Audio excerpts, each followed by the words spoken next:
Hey guys, welcome back to Coaching Coins. For those that are new, welcome. I hope you will enjoy the content and subscribe to my channel for new ones. My name is Anne. I'm the founder of Coaching Coins, and the purpose is to discuss about finance, career, and life, and my way of paying it forward. So for today, I want to give a shout out to my mentee, Noktui. She's the one that inspired for this video. She is a pharmacist currently working in the retail setting, and she's looking for a hospital job.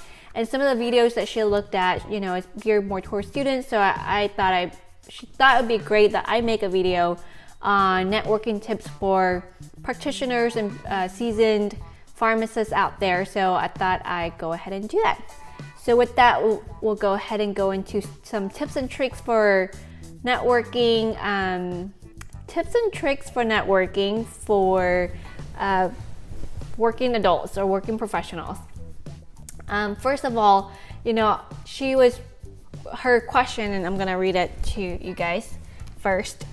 How do I turn the connections from a networking event to a closer relationship, such as a mentorship, besides joining an organization? From my experiences, I met and talked to people at a networking event, and that was the end of it. And I thought this was a very good question, and we talked on the phone about it, and she thought, hey, you should, share your advice. So here it is. I think it really depends on who you connect with and what your, how close you develop that relationship with them at that event. I know for her, she was a bit shy in terms of talking to people, especially hospital pharmacists, because she felt like, or trying to find people that are similar to her background, which is community retail setting pharmacists trying to get into the hospital. And she felt like she's really bothering people if she reach out to them. And I told her that's some misconceptions. I think overall most people are very generous and wanting to help as much as they can.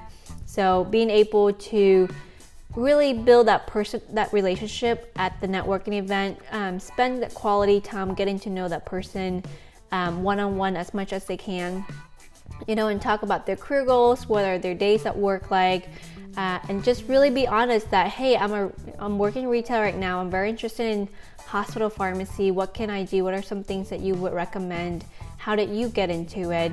I know most of hospital pharmacists got into where they are is either through residency or having working experiences and then got in, or just through folks that they know and somehow through introductions and willingness to learn and be in that setting.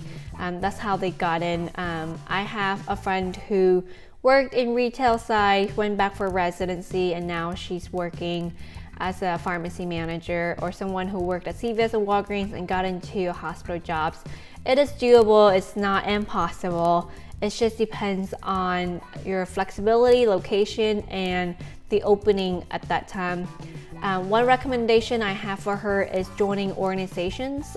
For example, in our Houston chapter, we have a Gulf Coast Society Health System Pharmacists, which feed into our state chapter, which is TSHP, the Texas Society of Health System Pharmacists, a mouthful, which feed into the national chapter, which is the ASHP. Of course, that's not the only way of doing it, but I think it's a great start. If you're interested in a hospital-based setting, I would recommend to go to those events. And most of the times, similar folks do go to those events, so you get to meet with them. And I would say if you feel like you spend 30 minutes, an hour talking to that person at a happy hour, just say, hey, is it okay that I email you in the future for questions, or just have more one-on-one conversation as if I have more questions? And most people would say yes. If they don't have their business cards, just give them, people all have phone nowadays. So, or I would say most people have phone nowadays. You can, exchange phone or email that way too, and just follow up with them. And when you do, just be very respectful of their time. But like, is it possible we talk for 20 minutes? Or you would ask the questions. I'm trying to study for my BCPS, and I know you got it recently. What are some tools and resources that you use that you find helpful? I've already looked at these XYZ. and just asking people that very candidly, and also giving them kind of like a deadline, just so folks don't, forget about it later on. Just like, oh, you can get back to me in 2 weeks, I would appreciate it, because you're trying to study for materials or whatever.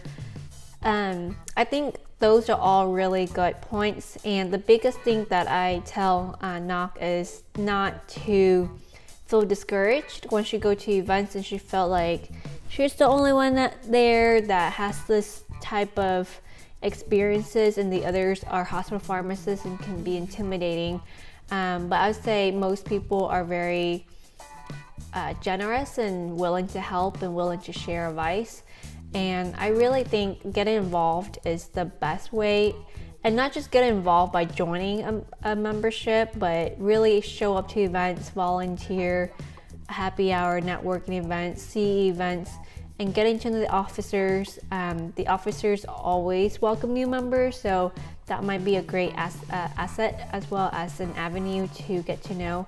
And then even ask them, like the president or one of the officers, to be like, I want to get more involved with the organization. How can I do that? Because I think that's really how you can build genuine relationships, by working with individuals through projects and be involved with organizations. I remember when I started out, I was a PGY2 resident, and I asked the then current president, like, I'm a PGY2, I love to volunteer, what can I do to serve? And she's like, yeah, we need people to coordinate volunteer events. I'm like, done. So I would try to go and set up volunteer events and then gather people together. And at each event, my goal was to meet one person and introduce myself to that person and really get to know them well. And I think that has worked really well and paved the road where I am at right now.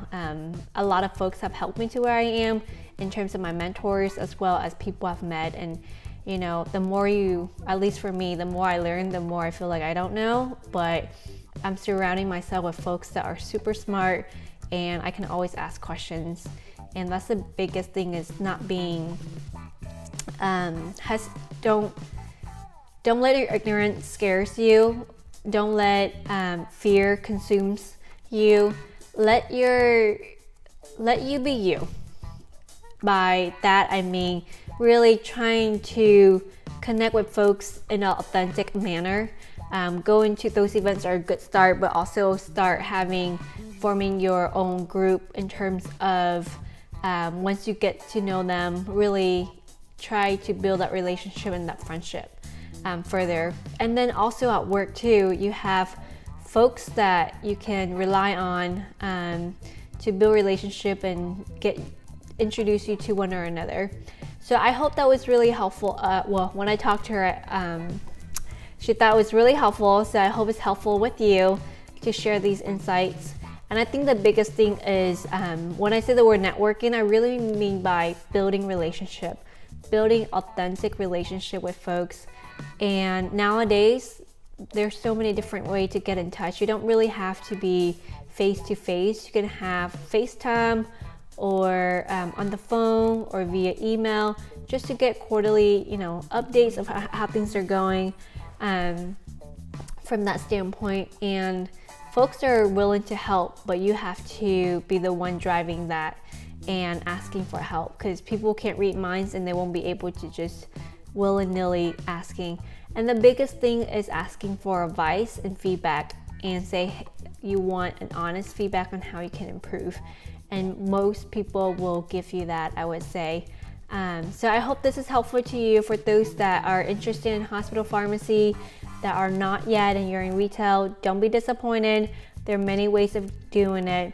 The other big one is volunteer. I know sometimes time is the essence, and if you're able to volunteer even at different hospitals, depending where you live, there should be a volunteer group, and you go there and trying to volunteer in the pharmacy, and just making connections is really who you know and who knows you. And start thinking about the work ethic, and how they wouldn't know your work ethic when you volunteer, because they're like, wow, you really want to do it even through volunteer. So if you've been wanting to go to hospital pharmacy and haven't had a lot of luck because you don't know the folks or whatever. I would say through organizations and also through volunteer, and then friends of friends, and having that network just to start building relationship, and also continue to expand your knowledge. So I would say also go to meetings, go to TSHP meetings or health system related meetings that will further your growth, but also give you additional contacts. I know nowadays meetings are super expensive, but you can budget it. Some workplaces do pay for meetings, so maybe instead of go to like a retail meeting, ask them to pay for a local state meeting or a local meeting that you can go to. So I hope you find that helpful. If you have other insights or questions for those who are watching these videos, please share them because I know others will be benefit from it too. And stay tuned for the next video. Thanks.